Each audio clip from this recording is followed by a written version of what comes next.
Have you ever wondered who built the Biltmore house? Or where they got the money to do so? Or maybe you want to know who these people were and why they were so successful.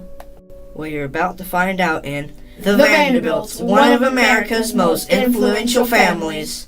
The Vanderbilt dynasty enabled an increase in the exploration of the United States. Their transportation systems and what they did with the wealth generated from their enterprises led to encounters and exchanges within America. It all started with this salty codger. Cornelius Vanderbilt was born on May 27, 1794 on Staten Island, New York. Now you might think a self-made multimillionaire went to a great college, but Cornelius only attended school for a short amount of time. He worked for his father, Cornelius Vanderbilt, who operated a boat that ferried cargo between Staten Island to Manhattan and vice versa. When he was about 18 years of age, a deal was made between Cornelius and his mother, Phoebe Hand. He turned the rocky, desolate field behind their home into plowed fields for farming, and in exchange, she gave him $100 to purchase his own boat. While still a teen, Cornelius bought the boat, took what he learned from his father, and explored transporting goods in New York Harbor.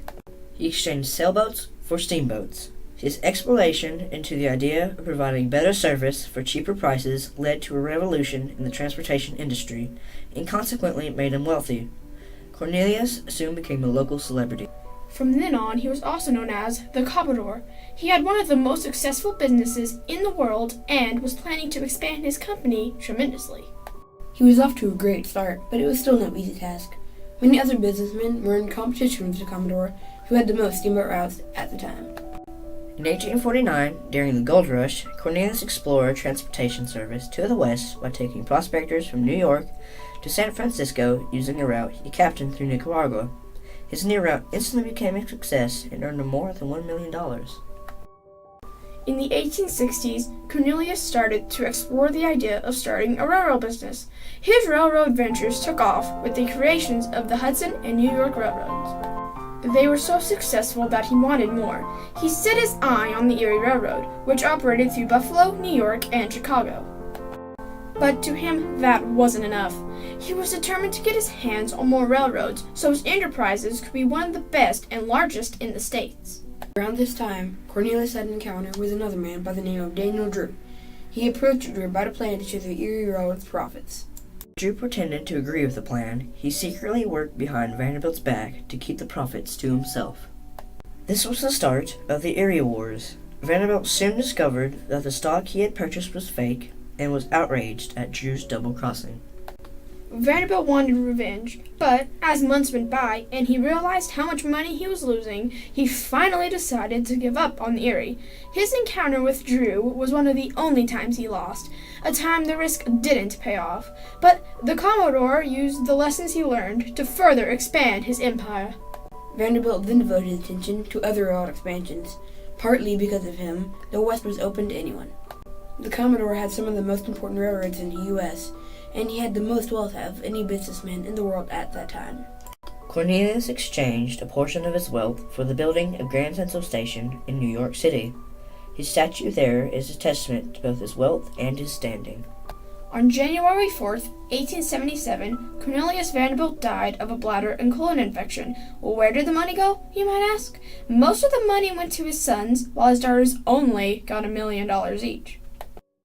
But the Vanderbilt dynasty was just beginning. After the Commodore's death, the railroad industry was still a booming business, and William took control of his father's empire. As a lasting legacy, the Commodore made a gift of $1 million, and in exchange, Vanderbilt University was named after him. It was his only major charity. William Henry Vanderbilt was born on May 8, 1821 in New Brunswick, New Jersey. He was the oldest of his 12 other siblings. When William was a teenager, he had an encounter with Daniel Drew, to whom his father had sent him to work, but it was too much for him, and William suffered from a nervous breakdown, proving his father had reason to believe him weak. As was expected, his father became very angry, Vanderbilt angry. He sent William to work on their family farm on Staten Island. To his surprise, William made profit at the farm, and his father noticed. William's exploration of innovation in production turned the farm business into a flourishing operation and became very important to the family business. He gained his father's respect and access to the family railroad business. Before his father's death, William was made vice president of key railroads around New York, and within just a few years, he doubled the family fortune by further expanding the transportation systems his father had started. He had received 95% of his father's wealth, and his encounters within the railroad industry made the Vanderbilts some of the most powerful people in America.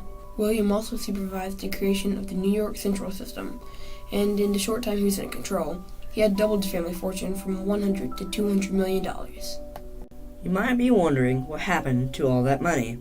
It went to William's 7 children, George Washington Vanderbilt II being one of them. Who was George Washington Vanderbilt? He built the Biltmore House in Asheville, North Carolina. George was born on November 14, 1862. He was the runt of the litter, and while he got the least amount of money from his father's fortune, he still gained millions.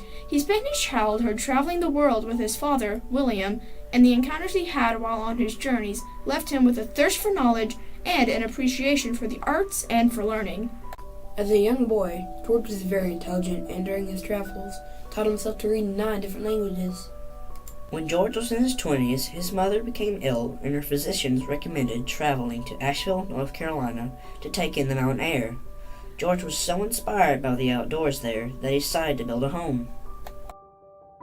In 1889, he hired many men, including renowned architect Richard Morris Hunt and designer of Central Park Frederick Law Olmsted, who, along with hundreds of other hard-working men, began the construction of the Biltmore Estate. 5 years later, the Biltmore House was completed and George opened it on Christmas Eve, 1895. In the summer of 1898, George married Edith Stuyvesant Dresser. They invited many acclaimed guests for banquets and parties at Biltmore. The Vanderbilts shared their vast collections of artifacts gathered in their travels around the world.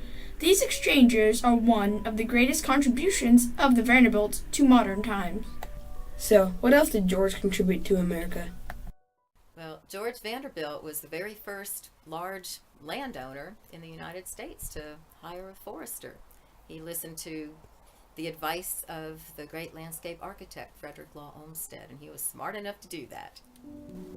Gifford Pinchot was the first forest manager, and German forester Dr. Carl A. Schenck succeeded him as manager of Vanderbilt's vast forest properties, leading to the start of the Biltmore Forestry School in 1898 to educate people about the importance of conservation. Their only daughter, Cornelia Vanderbilt, who was born in 1900, grew up at Biltmore. The Vanderbilts continued their explorations and travels around the world. The majority of the collections in Biltmore House were acquired by George Vanderbilt when he was traveling. He also bought a lot of art when he was here at home. One chance encounter actually altered the Vanderbilt Legacy in a most unusual way. The Vanderbilts had booked passage on the ill-fated ship, the Titanic, but at the last minute sailed on the Titanic's sister ship, the Olympic, instead. Just years later, George died from complications of an appendectomy.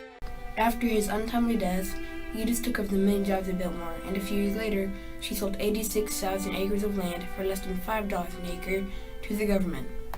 This exchange led to the preservation of public land that soon became the Pisgah National Forest. George Vanderbilt's legacy in terms of conservation is this forest around us, the Pisgah National Forest, which we're celebrating in 2016 at Centennial this year.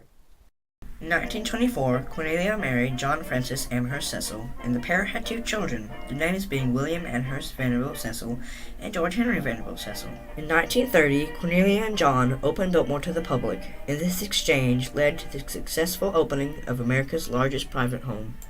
During World War II, Biltmore was used to protect famous works of art, and in exchange between the estate and the National Gallery of Art, famous works including Gilbert Stuart's George Washington portrait were brought to the estate by train and hidden to protect against possible attacks. Now William Amherst Vanderbilt Cecil Jr. is the current owner of the estate.